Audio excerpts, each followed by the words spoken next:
Hello guys, welcome to my channel Ammu kitchen and vlogs. ఈ వీడియోలో ఒక చిన్న స్పెషల్ రెసిపీ అండి, అదే ఫ్రైడ్ ఇడ్లీ.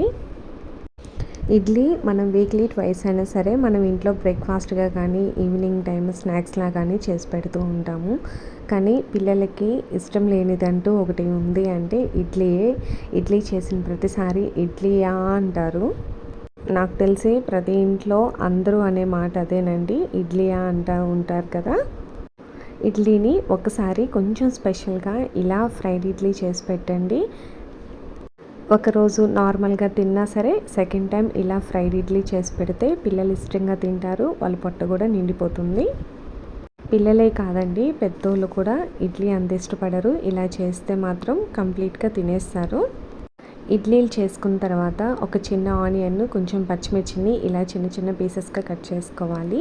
కొంచెం గీ వేసుకొని దాంట్లో ఆనియన్స్, పచ్చిమిర్చిని కొంచెం ఫ్రై చేసుకోవాలి. ఎక్కువ ఫ్రై చేయొద్దండి, కొంచెం పచ్చివాసన పోయే వరకు చేసుకుంటే సరిపోతుంది. దాంట్లోనే కొంచెం సాల్ట్ అనేది వేసుకోవాలి, ఆనియన్స్ చప్పగా లేకుండా ఉండటానికి మాత్రమే. ఇప్పుడు మనకి ఎన్ని ఇడ్లీలు కావాలో అన్ని ఇడ్లీలని చిన్న చిన్న పీసెస్గా కట్ చేసుకోవాలి. ఇలా చిన్న చిన్న పీసెస్గా కట్ చేసుకున్నాక ఆనియన్స్ వేగినాయి కదా, దీంట్లో వేసి మొత్తం బాగా కలుపుకోవాలి.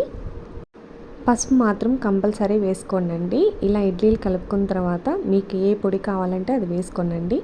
అంటే పప్పుల పొడి, కొబ్బరి కారము, లేదంటే కరివేపాకు పొడి, ఇలా డిఫరెంట్ కారాలు యూస్ చేస్తాం కదా ఇంట్లో, మనము ఏదైనా వేసుకోవాలి. ఇలా ఒక్కసారి తిప్పేసుకొని స్టవ్ ఆఫ్ చేసుకొని సర్వ్ చేసుకుంటే సరిపోతుంది.